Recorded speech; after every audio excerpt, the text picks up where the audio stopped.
Irmãos, a paz do Senhor Jesus. Quero deixar o versículo da palavra de Deus para a tua vida e para a tua meditação.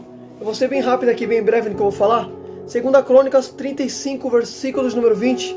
Vou tomar leitura como de costume. Diz assim: Depois de tudo isso, quando Josias já estava restaurado o templo, o rei Neco, do Egito, subiu para guerrear em Carquemis, junto ao rio Eufrates. E Josias saiu para lutar contra ele. Então Neco mandou um mensageiro a ele, dizendo: O que você tem contra mim, rei de Judá? Não estou em guerra contra você dessa vez, mas contra o reino com o qual estou em guerra.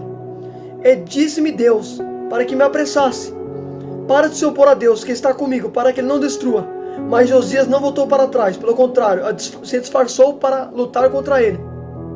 Não deu ouvido às palavras de Neco, que lhe havia falado da parte de Deus, e foi lutar no vale de Gemido.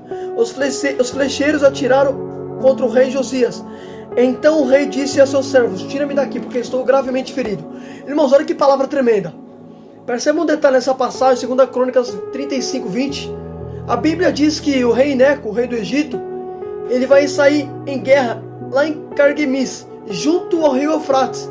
Só que a palavra do Senhor afirma que Josias, o rei de Judá, ele também vai lutar contra Neco. Aí Neco vai falar assim: Não estou em guerra contra você, Josias. Não se opõe contra mim. Olha que tremendo. A guerra não era contra Josias. Só que a Bíblia diz que Josias foi entrar na guerra. Ele foi entrar numa situação que não era para ele entrar. Ele foi se envolver numa situação que não era para ele se envolver. Percebe que detalhe? Olha que detalhe tremendo. Olha o que está escrito, olha o que Neco falou para ele, o rei do Egito. O que você tem contra mim, rei de Judá? Não venho contra você desta vez, mas contra o reino da qual estou em guerra. Ou seja, eu não estou em guerra contra você desta vez. Eu já tive conflitos com você, mas desta vez não é com você, porque se ele falou desta vez, então ele já teve os conflitos com Josias. Só que dessa vez não era com Josias. Só que Josias foi pelejar, foi se envolver. Josias foi se meter em confusão, foi se meter em conflito. Pode perceber que Neco falou: Não estou em guerra contra você desta vez, mas contra o reino. E Deus me disse para que eu me apressasse, mas não se oponha a Deus. Então percebe? Olha que tremendo. Neco falou assim: Josias, não é contra você, Deus está comigo. Não se envolve. Percebe que ele vai se envolver com uma pessoa que Deus estava com ele. Filho, se você se envolver com uma pessoa e Deus estiver na vida da pessoa, você vai pagar um preço. Pode perceber, olha que negócio tremendo. Presta atenção, olha o que ele disse: Josias, não se envolva contra mim.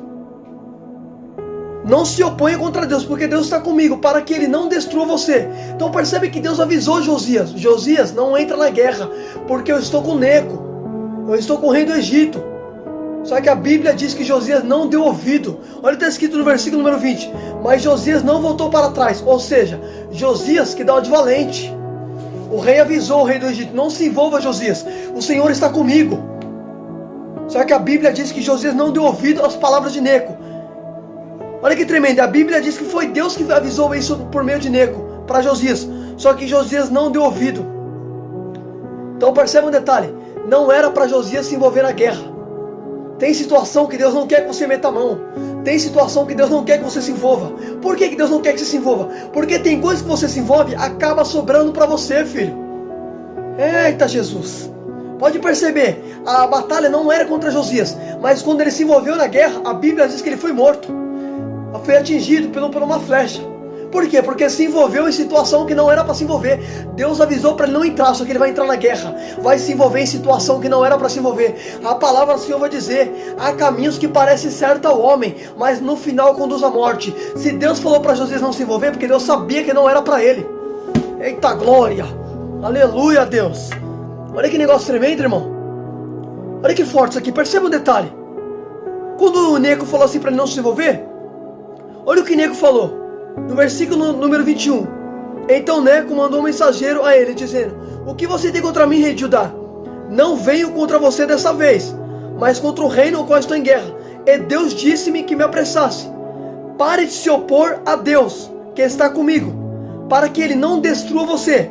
Mas Josias, pelo contrário, se esforçou para lutar contra ele. Não deu ouvido às palavras de Neco, que lhe havia falado da parte de Deus. Então quando Neco falou para Josias não se opor, era Deus falando.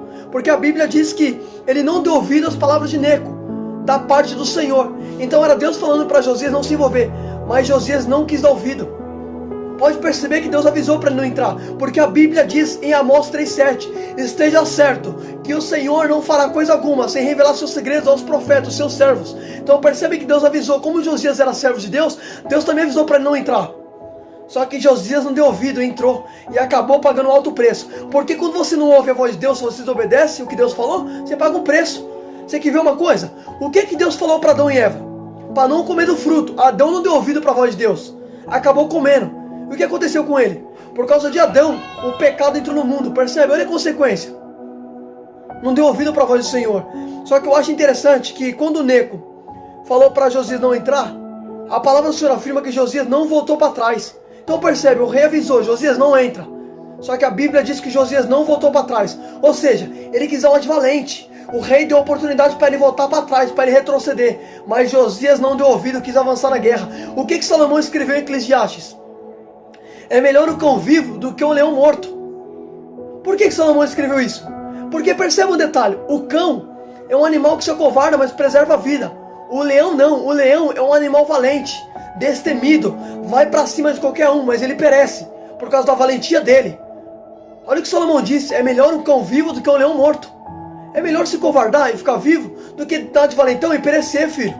Josias quis dar de valente, por isso morreu na guerra. Eita glória, aleluia. Filho, não adianta você querer dar de valentão. Tem situação que é melhor você retroceder para você preservar a sua vida do que se envolver e perecer. Deus avisa, filho. Só que a Bíblia diz que Josias não deu ouvido, entrou na guerra e morreu. Olha que tremendo. Não valia a pena retroceder? Não, quis dar de valente. O rei avisou: Josias, Deus está comigo, não entra. Só que ele quis mexer com uma pessoa que Deus estava na vida dele. Olha o que aconteceu, filho. Se Deus estiver na vida dessa pessoa e você se envolver, querer se opor, você vai pagar um preço. Você quer ver uma coisa? Você lembra quando Saulo, lá em Atos 9, perseguia a igreja? Quando ele era perseguidor? Quem foi que fez ele pagar um alto preço? Jesus. Saulo ficou cego. Saulo também foi apedrejado, pagou um alto preço que estava mexendo com a igreja do Senhor. Quando você se opõe com uma pessoa que Deus está na vida dela, eita, irmão, filho, a gente tem dono. Cuidado com que você mexe. E cuidado com a situação que você está se envolvendo. Cuidado, filho, não se envolva em qualquer situação. Fica com essa palavra em nome de Jesus.